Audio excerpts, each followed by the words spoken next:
All right, welcome back with Senator Jonathan Lindsay and Tim Golding, State Director for Americans for Prosperity, here talking about the housing crisis in Michigan. In our last episode, we were talking about property taxes.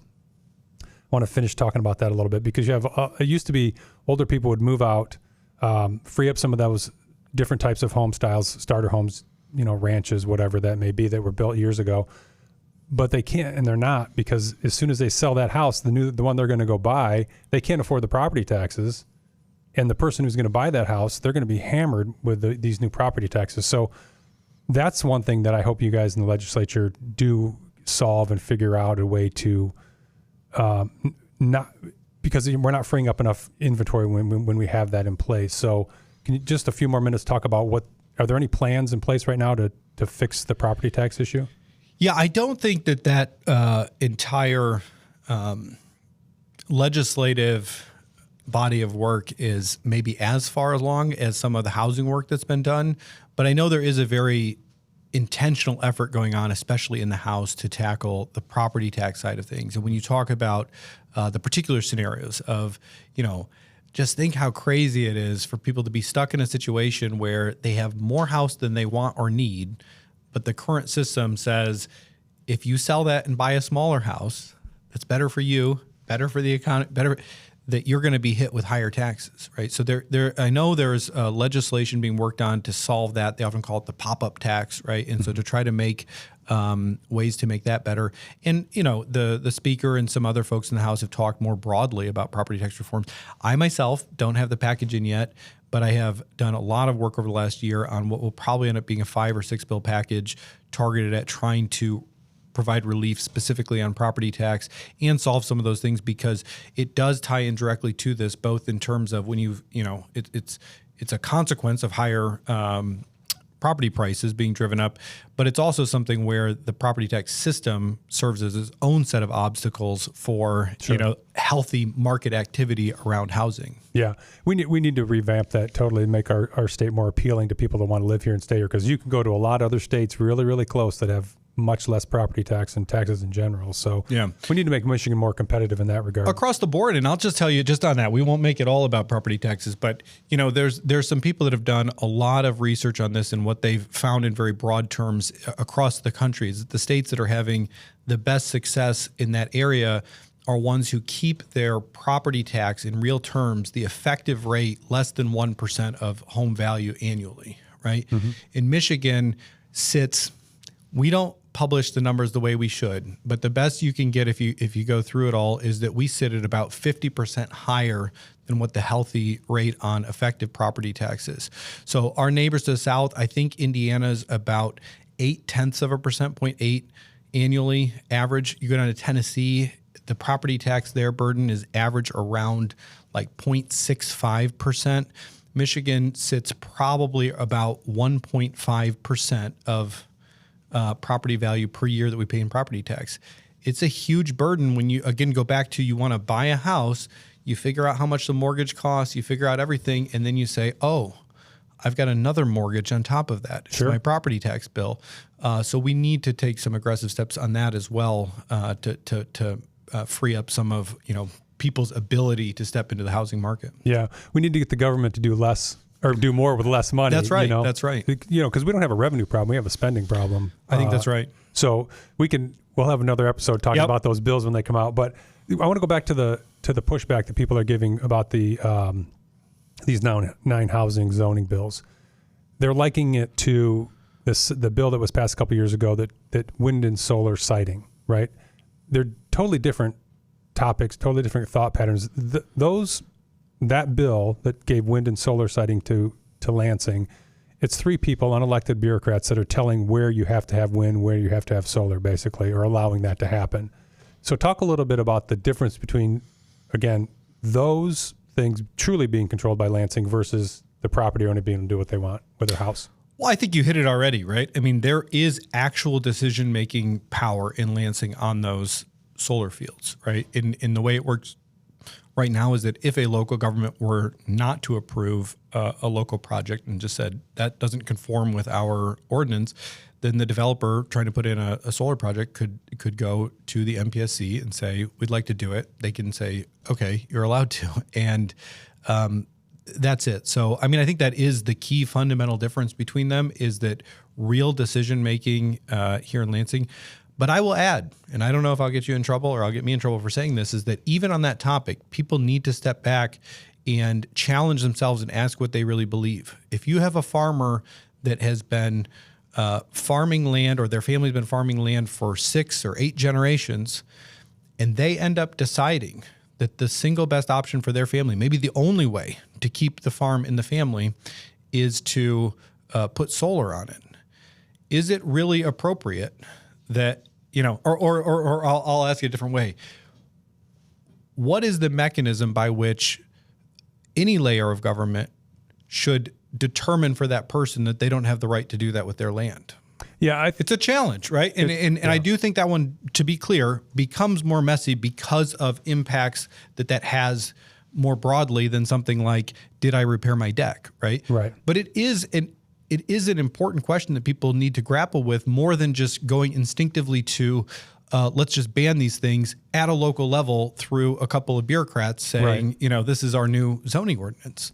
Yeah, it does need to be looked at very thoughtfully and profoundly. These things have big impacts in our state.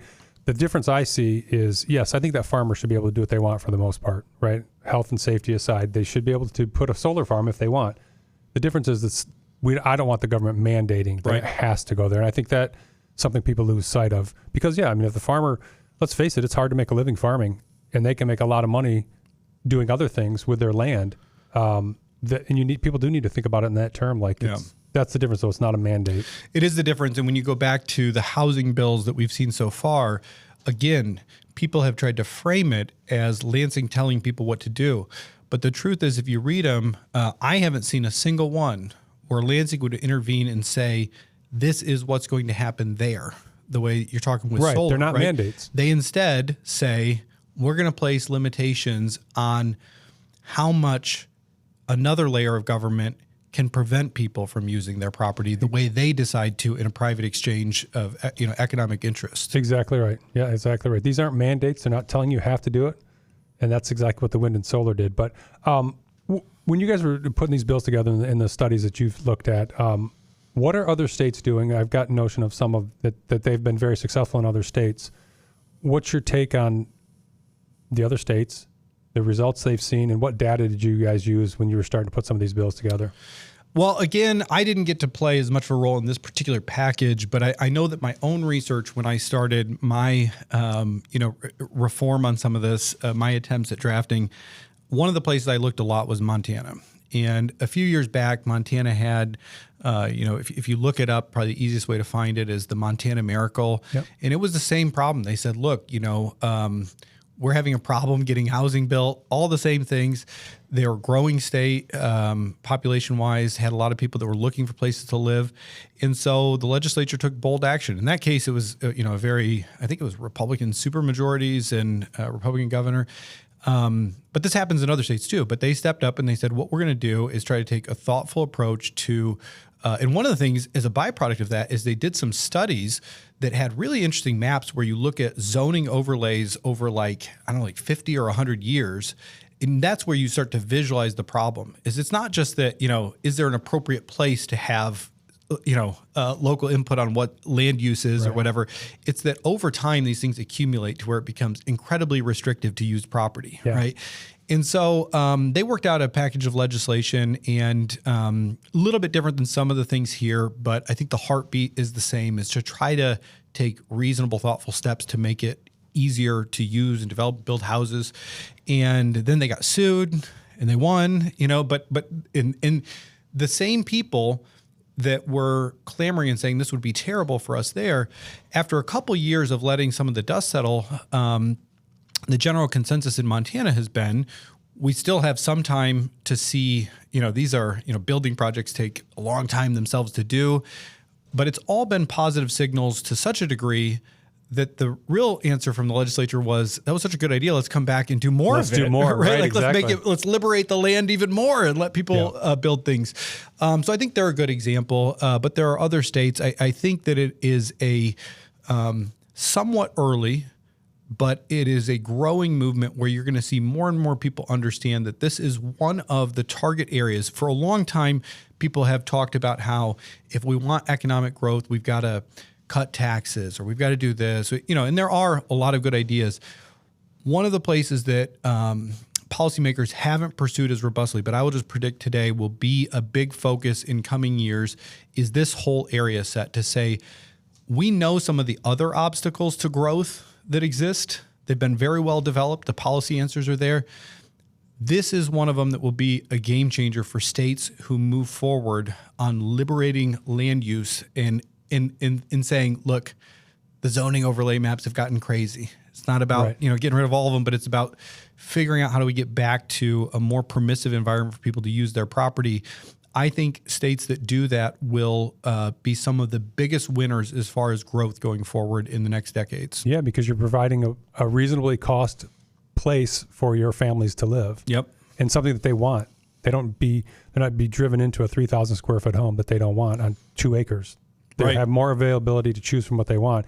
And I think Austin, Texas is doing some of this too, and they're seeing favorable results. And, a lot of the people, the naysayers point to, it's going to decrease my property values if someone builds a smaller house next to mine. There's no studies anywhere in the whole country ever that point to that being a reality. And I think people, again, the education part of it, we need to keep echoing this stuff in there so they hear it. You cannot prove that point, but people do talk about that. What were you going to say? No, well, I was going to say on that point, I think that's right. It's a talking point out there, that somebody does whatever activity next door, decrease my property value. I'm a homeowner. I certainly am concerned about what happens around me, but I even try to be respectful to say that, your point is right. There are no good studies. We keep asking people, if this is your problem with it, show us the evidence. But I would say even beyond that, we've got to be really careful. If you think of how America was founded, how we grew, how the states were developed, if you applied that mindset, it would become such a tribal thing. We never would have developed as a productive state. We never would have developed as a country if you said, the prerogative is that I am a wealthy landowner in this area, and so I need to keep out anybody else from, of course, right? Like it's in your interest to have your own fiefdom, right? But that's not a healthy inclination under the American form of government, right? To say, I get to dictate what my neighbors do in order to, further my own economic interests. That's not, I don't think that's who we are. No. Somebody made a point at a seminar I was at yesterday talking about data centers. Made the point, like, when did people get so adverse to any type of building or construction or industry or manufacturing in this state? Because it used to be Ford put up a new plant. They welcomed it. They wanted it. It's a change in mindset of what people want. And I think that data centers is a whole nother show we could do for an hour. Yeah. But there, again, people need not be rash in their decision making. Do some research. Find out what's going on. Find out all the pros and cons of these different things, because they're going to get built somewhere. They're going to be built here, another state, China, whatever. So, but when did people get so adverse to your point about expansion and growth? And it's challenging because I'll get myself in all the trouble today, right? It's data centers. It's gravel pits. Yeah. Right? We could not build the road system we have right now. We could not have the civilization we have if the current prevailing mindset about gravel pits had been the deciding factor when our state was being developed. We wouldn't have cities. We wouldn't have roads. We wouldn't have anything, right? Now, that's challenging. I don't want, again, back to health and safety and all these things. I want a thoughtful approach to that. But you're right. The attitude has shifted so far in the other direction of, some people just say it's NIMBYism, not in my backyard. Whatever it is, there's too much of an instinct, and I think people should be more open-minded to say, how did our founding fathers go out and build the greatest nation on earth, or plant the seeds for it? How did the people who settled here in Michigan build such a robust state and end up being at one point in time one of the greatest economic engines of America? Well, it wasn't by, to your point, chasing away anybody who ever did anything positive to build something. That cannot be how we organize ourselves. So I think that there is a middle ground here to be very thoughtful about real negative consequences that could hurt people, that could infringe on their rights when certain things happen. But beyond that, the attitude should be build, baby, build. I agree. When I sitting on the planning commission for our township, redoing our gravel ordinances, and those meetings were. So you've been in this one too. Oh, I've been in that one big time, and you got to hear, as sitting on that, the chair of that committee, you got to hear all sides and come up with the best solutions. But to your point, everybody wants a driveway, everybody wants a basement, everybody wants a swimming pool, whatever. You can't do any of that. Everybody wants roads without the gravel, and we came up with some pretty good ordinances. I think people wanted to hear from the board that we were willing to listen to them and come up with the best solution. Nobody wins every time, everything. It's a give and take. But I think in that instance, I know that we came up with some ordinances and then we acted on that and enforced those, like they were afraid that we could have put these ordinances and they would have no teeth. Well, right. I assured them that, me being the chair, these would have teeth. And we have gone back to the gravel operating company and said, hey, you have to do this or you're shut down. So I think they see when they have a legislature or a commission or any other elected official that's willing to listen and actually do what they're told, maybe we can have better success going forward. But people need to stop being so adverse to everything because it's not productive to our society at all. Yeah. What do you think about, this is another thing, plans for infrastructure with these bills? What is your thoughts on those, like sewer, water, and all that, roads? Well, I think those are the types of things where the conversation's always been fair to say there's like real public interest, there's real public impacts. My look through it has been that this set of legislation and the people involved in it have gone, the people involved in drafting it have gone the extra mile to sit with anybody who wants to bring one of those concerns up. And I would even say today, I'm not, the drafter, so somebody might get mad that I said this, but I know them well enough to know that if there are legitimate outstanding concerns on any of those topics, those are the very areas that people have been most interested in making sure that the legislation doesn't break anything. That's not the point. We're trying to fix things. We're trying to make things better, right? But I don't know if you had a more particular point in mind on this one. Well, people were talking about, like, if you're building a bunch of small houses in a metropolitan area, you're going to overload our water and sewer. Well, first of all, these changes still have to adhere to health and safety codes, and they have to adhere to building codes. So they're not the boogeyman that they say they're going to be. And if your water and sewer system can't handle more infrastructure or more buildings on it, then that's a stopgap on itself. Right. And that's what people don't understand. So just notions on that, like it's not going to tank somebody's water system, no pun intended, not going to hurt their sewer system, right? If you can't have the capacity, you can't do it anyway. No, I think that's right. I mean, you hit one of them, this exact issue's been brought up, right? Is like, what about the capacity things? There are ways that have nothing to do with this legislation that serve as an intermediary between the people having that concern that we do nothing to change, right? And I'll liken this to, the lot division one also comes up as about drain issues, right? Runoff and things like that. And we dealt with this with slightly different legislation last year, the year before, about land division stuff.